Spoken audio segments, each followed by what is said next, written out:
Niger has restarted oil exports following a resolution with Benin over a border dispute that had halted crude shipments since June. The reopening of Niger-Benin pipeline operated by China National Petroleum Corp is crucial for Niger to repay a $400 million oil for cash loan from China.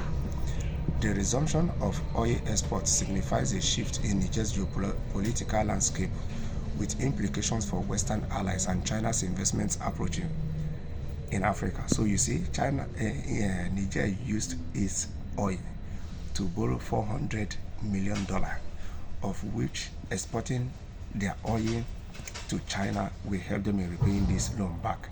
Not like going to IMF to go and borrow money that will help them to have control over your economy, that will help them to enslave your economy, control your people, and have total control. And you see that most of these countries for years are enslaved to the IMF, and of which we know that the IMF was created by the West and is only serving the interests of the West. Niger has resumed oil exports after it reached an agreement with neighboring Benin following a recent border dispute. Niger stopped crude shipments in June after the West African nation closed a pipeline operated by China National Petroleum Corp that links the Agadem oil field to Sekene terminal in Benin. We have reached an agreement loading of crude starting this morning, Benin. Niger Minister Adamo reported on Monday with Prime Minister's office confirming the resumption of the shipments.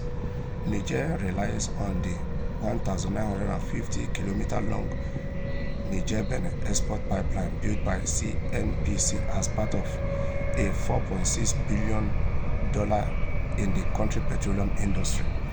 I'm happy for the people of Niger because since the junta leader threw out Bazoum, who is the golden key to the West, to the contracts they have signed in the past and in the future, we can see that the junta leader is doing well at the moment.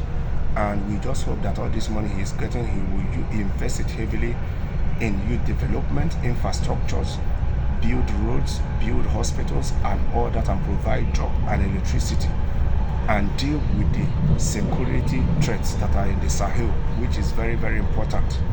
Because if you are not addressing security seriously, you invest in infrastructure, conflicts will come, those infrastructures will be destroyed. So it's very, very important that Niger, collectively, as they have been doing with Mali and Burkina Faso, do whatever it takes to address the security issues in the Sahel. Yes, Niger is on the right path.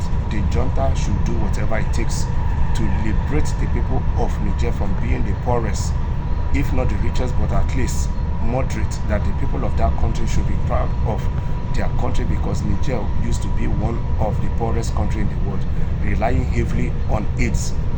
But currently we have seen that the game has changed. So the junta leader should do whatever it takes in youth development, youth empowerment, providing jobs, investing in infrastructure. He is already repositioning that country on the path of success. He should continue doing that, and Niger will excel far beyond what the French and the West has ever expected. Yes, and the junta has shown that Niger can work by Niger terms, and Niger using its natural resources to get what Niger wants.